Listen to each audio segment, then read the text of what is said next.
नमस्कार मित्रों, आज के इस वीडियो में क्लास 12 फिजिक्स का 9वां प्रयोग 9 एक्सपेरिमेंट के बारे में जानेंगे। और यह एक्सपेरिमेंट मित्रों किससे रिलेटेड है?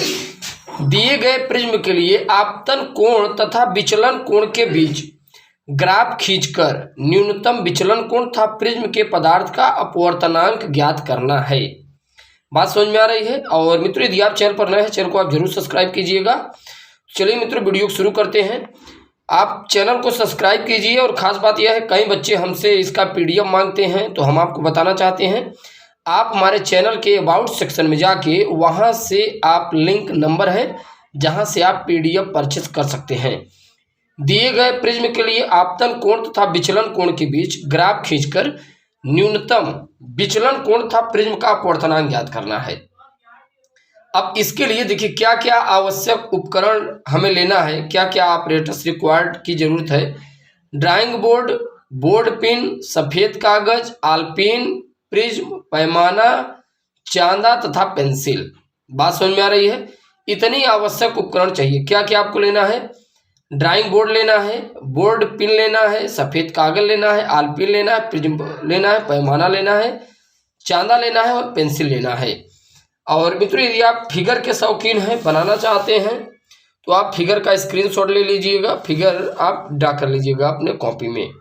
ठीक, चलिए वीडियो शुरू करते हैं। यहाँ पर हम लोग अगर इनके थियरी सिद्धांत के बारे में बात करें, यदि आपतन कोण आई को बढ़ाते जाएं तो विचलन कोण डेल्टा का मान घटता जाता है तथा एक विशेष आपतन कोण के लिए विचलन कोण का मान, यहाँ पर विचलन कोण का मान न्यूनतम हो जाता है। आपतन कोण को और बढ़ाने पर विचलन कोण डेल्टा का मान फिर बढ़ने लगता है। विचलन कोण के इस न्यूनतम मान को न्यूनतम विचलन कोण डेल्टा यम कहते हैं। बात समझ में आ रही है? इसके बाद इसमें प्रयुक्त कुछ फार्मूले आ जाते हैं। फार्मूले में जैसे देखिए, न्यूनतम विचलन की स्थिति में यदि प्रिज्म का आपतन कोण BAC बराबर A, न्यूनतम विचलन कोण डेल्टा यम हो, तो वायु के सापेक्ष प्रिज्म के पदार्थ का अपवर्तनांक, अब यहाँ पे हम लोग देखते हैं क्या दिया होता है। अपवर्तनांक ANG बराबर sine A plus delta B upon 2 sine A upon 2। Right, ये आपका फार्मूला में वैल्यू पुटअप किया गया है। फिर आपका प्रेक्षण आ जाता है, ऑब्जर्वेशन आ जाता है। न्यूनतम विचलन कोण के लिए सारणी देखिए, क्रमांक यहाँ पर देखिए 1 से लेकर पूरे 6 तक है। आपतन कोण यहाँ पर देख लीजिए, विचलन कोण ये है और ग्राफ द्वारा ये यहाँ पर इतना मान दिया गया है। इसके बाद देखिए यहाँ पे गणना आता है, कैलकुलेशन आ जाता है। कैलकुलेशन में क्या क्या होता है? न्यूनतम विचलन कोण के लिए I माइनस डेल्टा, ग्राफ से न्यूनतम विचलन कोण 38 डिग्री है। फिर प्रिज्म के पदार्थ कांच के अपवर्तनांक के लिए 16 डिग्री है, 60 डिग्री है। इसके बाद यहाँ पे आप अब सूत्र फार्मूला देखेंगे, ANG बराबर क्या होता है। ये फार्मूला मित्रों, जब आप वैल्यू, अभी हमने ये फार्मूला आपको बताया, अभी जब वैल्यू आप पुटअप करते हैं तो 1.532 आता है। में प्रिज्म कोण A तथा न्यूनतम विचलन कोण डेल्टा यम का मान रखकर प्रिज्म के पदार्थ कांच का अपवर्तनांक ज्ञात कर लेते हैं। राइट, परिणाम रिजल्ट देखिए, इसमें रिजल्ट क्या है? I माइनस डेल्टा, ग्राफ से न्यूनतम विचलन कोण डेल्टा यम बराबर 38 डिग्री है।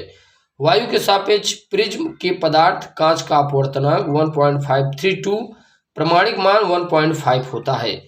प्रतिशत त्रुटि, परसेंटेज एरर क्या है? प्रमाणिक मान लगभग प्रायोगिक मान बटे प्रामाणिक मान गुणित 100%। पूरा वैल्यू निकालते हैं तो कितना आता है? 2% आता है। इसके बाद आगे आप देखिए, आप जानते हैं किसी भी एक्सपेरिमेंट, किसी भी प्रयोग को करने से पहले आपको सावधानी बहुत जरूरी ध्यान में रखना होता है। बिना सावधानी के आप सही एक्सपेरिमेंट नहीं कर सकते।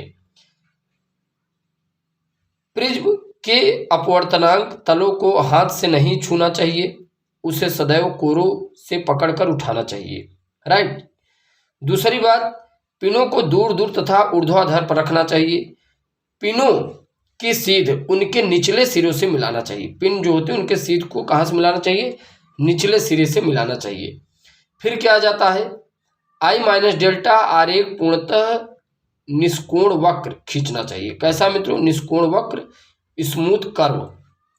ठीक, तो ये आपको सावधानी बहुत ध्यान रखना है, क्योंकि आपका सावधानी में सही एक्सपेरिमेंट नहीं आ सकता।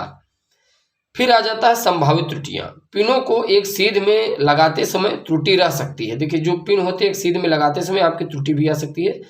चांदे की सहायता से कोण नापते समय कुछ त्रुटि भी हो सकती है। देखिए, पिन को एक सीध में लगाते समय त्रुटि रह सकती है। चांदे की सहायता से कोण नापते समय त्रुटि हो सकती है। तो इस प्रकार से मित्रों हम लोग सीख पाए आपका एक्सपेरिमेंट क्लास 12 फिजिक्स का 9वां एक्सपेरिमेंट। बाकी हमने कई वीडियो लेक्चर बनाए हैं, आप प्लेलिस्ट में जाके देख सकते हैं। इसके बाद हम लोग नेक्स्ट वीडियो लेक्चर के साथ मुलाकात करने का प्रयास करेंगे। जय हिंद, जय भारत।